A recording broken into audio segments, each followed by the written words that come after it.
खबर महू से है, जहां मध्य प्रदेश किसान कांग्रेस के कार्यकारिणी सदस्य एवं इंदौर जिला अध्यक्ष संजय शर्मा ने चोपड़ा वाटिका में प्रेस वार्ता आयोजित की है, जिसमें उन्होंने नर्मदा जानापाव परियोजना को लेकर भाजपा पर जमकर निशाना साधा। दरअसल प्रेस वार्ता के दौरान संजय शर्मा ने कहा कि महेश्वर जानापाव नर्मदा सिंचाई परियोजना को कांग्रेस ने तैयार किया है। पूर्व मंत्री सुरेंद्र सिंह बघेल ने अपने कार्यकाल के दौरान इस परियोजना को मंजूरी दी थी और गांव-गांव में इसका सर्वे करवाया था, लेकिन अब महू के स्थानीय विधायक इस योजना को मंजूरी लेने का दिखावा कर रही, जबकि इसका पूर्ण श्रेय कांग्रेस के स्थानीय नेतृत्व को जाना चाहिए। इसके साथ ही उन्होंने कहा कि भाजपा अपना वर्चस्व बनाने के लिए नर्मदा जानापाव परियोजना को अपने नाम करना चाहती है। बता दें कि इस परियोजना से बड़वाहा महेश्वर महू के कुल 122 गांव को फायदा मिलेगा, जिसमें महू के 68 गांव शामिल हैं।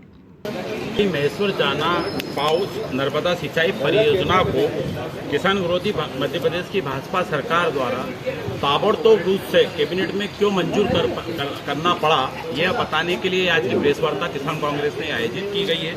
यह परियोजना कांग्रेस की कमलनाथ सरकार में बनी थी 2018 से 2020 के बीच में 15 वर्षीय कार्यकाल में हमारे नर्मदा घाटी के मंत्री कैबिनेट मंत्री हनी बघेल जी, जो कि सुरेंद्र सिंह बघेल कुक्षी के विधायक है, उनके द्वारा यह जानापाव महेश्वर परियोजना सहित धार बड़नगर सहित अन्य परियोजनाओं पर कार्य शुरू करा था और विशेष करके महेश्वर जानापाव परियोजना को उन्होंने पूरे प्रारूप दे दिया गया था।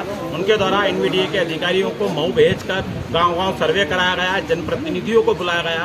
उसमें लाभार्थी विधानसभा क्षेत्र की जनप्रतिनिधि होने के नाते स्थानीय विधायक महोदया इस मीटिंग में कहीं पर भी एक बार भी शामिल नहीं हुई, ना उन्होंने अपना प्रतिनिधि भेजा, ना किसी तरह के सुझाव दिए और ना इस परियोजना के संबंध में किसी तरह का कोई इंटरेस्ट लिया। कांग्रेस की सरकार गिरने के बाद माननीय विधायक महोदया धर्मस्थ न्याय की मंत्री भी बनी, जब कांग्रेस के कार्यकर्ता और नेताओं ने जो है नर्मदा यात्रा गांव-गांव निकाल कर जो परियोजना बनाई गई थी कांग्रेस सरकार के समय में हनी बघेल जी के कार्यकाल में, उसके डीपीआर को लागू करने की मांग जब माननीय मंत्री महोदया जी को ज्ञापन दिया, उस ज्ञापन का वाचन हमारे जामली के सरपंच दिनेश घोष जी ने करा था और कांग्रेस के कार्यकर्ता ने, और वहाँ पे जब दिया तो उन्हें उस पर भी किसी तरह का कोई इंटरेस्ट नहीं लिया। मैं देखती हूँ यह असंभव है इतने ऊपर पानी ले जाना।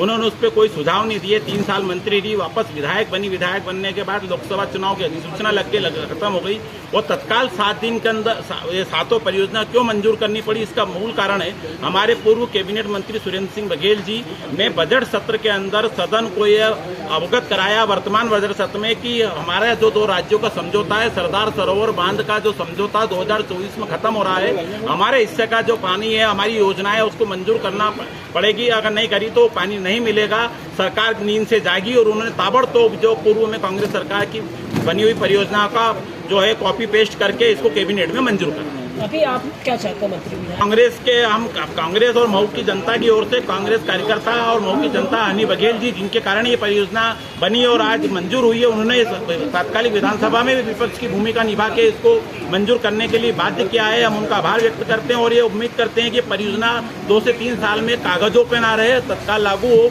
इसमें किसी तरह का परिवर्तन ना हो। 25,400 हेक्टेयर जमीन की सिंचाई की परियोजना 122 गांव है, जिसमें 68 गांव मऊ विधानसभा के, बाकी बड़वा महेश्वर और किशनपुर के हैं। ये लागू हो, पेयजल और नदियों को पुनर्जीवन भी इस योजना में हो, जो उसमें किसी तरह का परिवर्तन नहीं।